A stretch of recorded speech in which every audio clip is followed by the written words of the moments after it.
अध्याय 10 वायुमंडलीय परिसंचरण तथा मौसम प्रणाली भाग 3 प्रकरण वायु राशियाँ। तो आज हम वायु राशियाँ के बारे में अध्ययन करेंगे। वायु राशियाँ क्या है? जब वायु किसी संगामी क्षेत्र पर पर्याप्त लंबे समय तक रहती है तो यह उस क्षेत्र के गुणों को धारण कर लेती है। यह समांग क्षेत्र विस्तृत महासागरीय शतक या विस्तृत मैदानी भाग हो सकता है। तापमान तथा आर्द्रता संबंधी विशिष्ट गुणों वाली यह वायु राशियाँ कहलाती हैं। इसे यूं भी परिभाषित किया जा सकता है, वायु का वह वृत्त भाग जिसमें तापमान व आर्द्रता संबंधी क्षैतिज भिन्नताएं बहुत कम हैं। वह समांग धरातल जिन पर वायु राशियाँ बनती हैं उन्हें वायु राशियाँ का उद्गम क्षेत्र कहा जाता है। वायु राशियों को उनके उद्गम क्षेत्र के आधार पर वर्गीकृत किया गया है। 5 भागों में वर्गीकृत किया गया है। पहला है उष्ण व उपोष्ण कटिबंधीय महासागर। दूसरा है उपोष्ण कटिबंधीय उष्ण मरुस्थल। तीसरा है उच्च अक्षांशीय अपेक्षाकृत ठंडे महासागर। चौथा है उच्च अक्षांशीय अति शीत बर्फ आश्रित महाद्वीपीय क्षेत्र। और पांचवा है स्थायी रूप से बर्फ आश्रित महाद्वीपीय अंटार्कटिका तथा आर्कटिक। इसी के आधार पर निम्न प्रकार की वायु राशियाँ पाई जाती हैं। उष्ण कटिबंधीय महासागरीय वायु राशि जिसको हम MT के नाम से जानते हैं। उष्ण कटिबंधीय महासागरीय वायु राशि जिसको MT के नाम से जानते हैं। उष्ण कटिबंधीय महाद्वीपीय CT के नाम से जानते हैं। ध्रुवीय महासागरीय MP के नाम से, ध्रुवीय महाद्वीपीय CM के नाम से, CP के नाम से, ध्रुवीय महाद्वीपीय CP के नाम से और महाद्वीपीय आर्कटिक CA के नाम से। उष्ण कटिबंधीय वायु राशियाँ गर्म होती हैं तथा ध्रुवीय वायु राशियाँ ठंडी होती हैं। अगर हम देखते हैं तो जैसे 4000 मीटर की ऊंचाई तक बताया गया है, किलोमीटर 6000, 4000, 2000, 0 ऐसे 2000, 4000, 6000, 8000 किलोमीटर ऐसे अलग अलग इसके बताए गए हैं। उष्ण वाताग्रह कोष्ण वायु। कोष्ण का अर्थ होता है गुनगुना पानी। गुनगुना देखते ना, नहीं ज़्यादा ठंडा नहीं ज़्यादा गर्म, जिसको बोलते कोष्ण वायु, गुनगुनी वायु।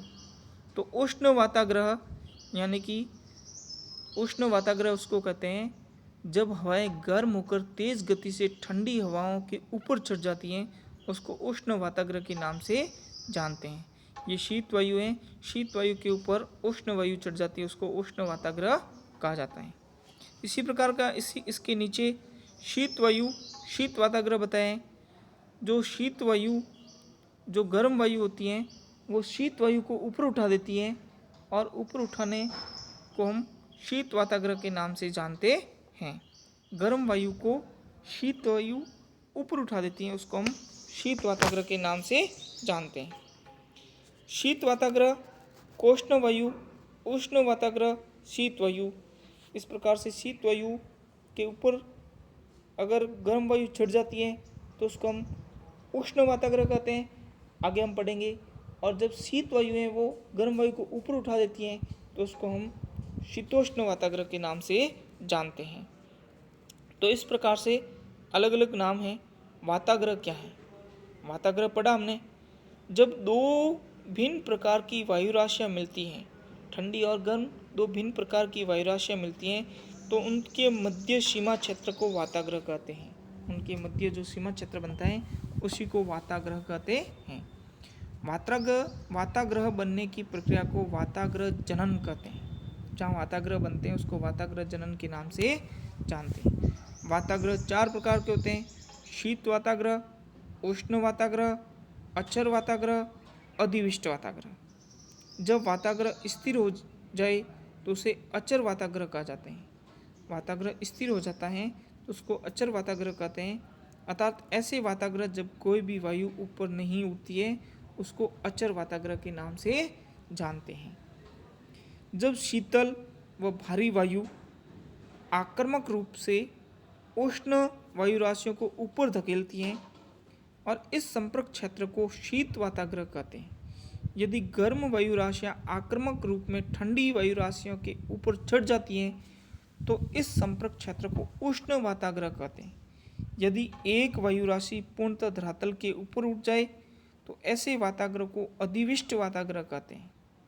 एक वायु राशि पूर्णतः धरातल के ऊपर उठ जाए तो ऐसे वाताग्रह को अधिविष्ट वाताग्रह कहते हैं। वाताग्रह मध्य अक्षांशों में ही निर्मित होते हैं और तीव्र वाताग्रह व तापमान प्रवणता इनकी विशेषता है। तीव्र वायुदाब और तापमान प्रवणता इनकी विशेषता है। ये तापमान में अचानक बदलाव लाते हैं तथा इसी कारण वायु ऊपर उठती है, बादल बनते हैं तथा वर्षा होती है। यही प्रमुख इसके कारण हैं। अगर हम देख सकते हैं, ये आपके चित्र के माध्यम से बताया गया है।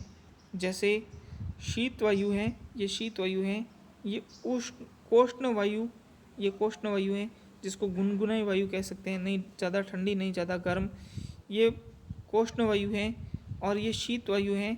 जब ये ऊपर उठती है, ऊपर चढ़ जाती है इसके ऊपर गर्म वायु, तो वर्षा मेघ का निर्माण होता है, पक्षाभ मेघ का निर्माण होता है। इसी प्रकार ये कोष्ण वायु हैं, ये शीत वायु राशि हैं, ये कोष्ण वायु राशि हैं। ये शीत वायु का ढाल बना हुआ है, ये शीत वायु है। शीतल वायु और शीतल वायु, ये दोनों प्रकार की शीतल वायु, ये उष्ण वायु है। जब ये उष्ण वायु इस शीतल वायु के ऊपर चढ़ जाती हैं और ये या फिर ये शीतल वायु है वो उष्ण वायु को ऊपर उठा देती हैं, तो दोनों प्रकार के वाताग्रह का निर्माण हो जाता है। तो इस प्रकार से इसी से वर्षा होती है, इसी के कारण से क्या होती है, वर्षा होती है। हम इसको आगे पढ़ते हैं। बहिरुष्ण कटिबंधीय चक्रवात, बहिरुष्ण कटिबंधीय या शीतोष्ण कटिबंधीय चक्रवात एक ही है। हम चक्रवात के बारे में पढ़ते हैं। अभी हम शीतोष्ण कटिबंधीय चक्रवात के बारे में पढ़ेंगे, उष्ण कटिबंधीय चक्रवात के बारे में आगे पढ़ेंगे। वे चक्रवाती वायु प्रणाली जो उष्ण कटिबंधीय क्षेत्र से दूर मध्यम व उच्च अक्षांशों में विकसित होती है, उन्हें बहिरुष्ण या शीतोष्ण कटिबंधीय चक्रवात कहते हैं। मध्य तथा उच्च अक्षांशों में जिस क्षेत्र में से ये गुजरते हैं वह मौसम संबंधी अवस्थाओं में अचानक तेजी से बदलाव आते हैं और ये बदलाव बहिरुष्ण कटिबंधीय चक्रवात ध्रुवीय वाताग्रह के साथ साथ बनते हैं। आरंभ में वाताग्रह अचर होता है। उत्तरी गोलार्ध में वाताग्रह के दक्षिण में कोष्ण व उत्तर दिशा से ठंडी हवा प्रवाहित होती है। जब वाताग्रह के साथ वायुदाब कम हो जाता है तो कोष्ण वायु उत्तर दिशा की ओर तथा ठंडी वायु दक्षिण दिशा में घड़ी की सुई के विपरीत चक्रवातीय परिसंचरण करती है। इस चक्रवातीय प्रवाह से बहिरुष्ण कटिबंधीय चक्रवात विकसित होते हैं, जिसमें एक उष्ण वाताग्रह तथा एक शीत वाताग्रह होता है।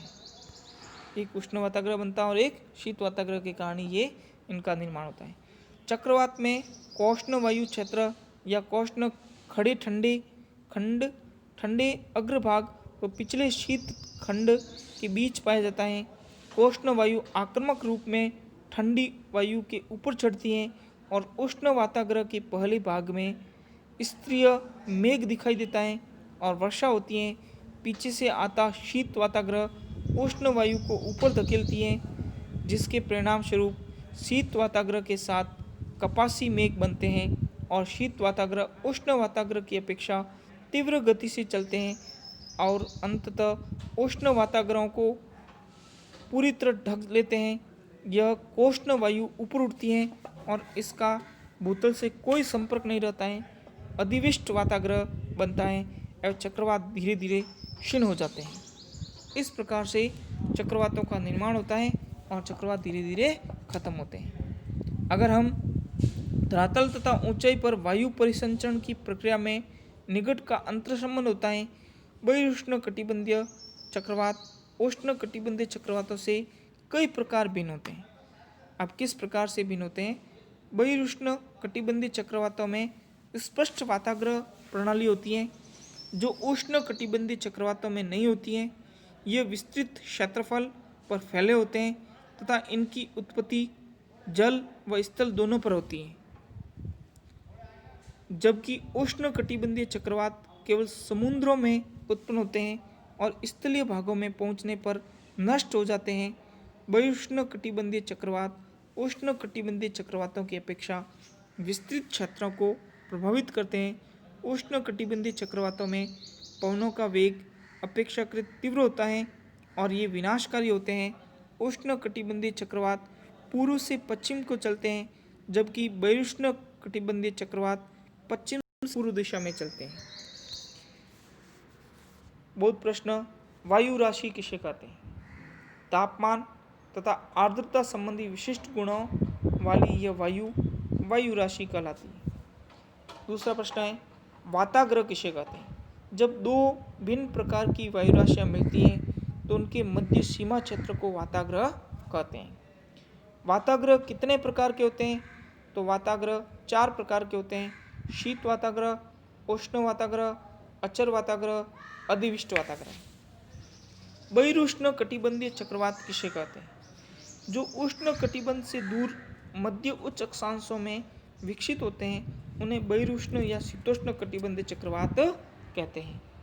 अगले आने वाले टॉपिक में हम उष्ण कटिबंधीय चक्रवात भी पढ़ेंगे।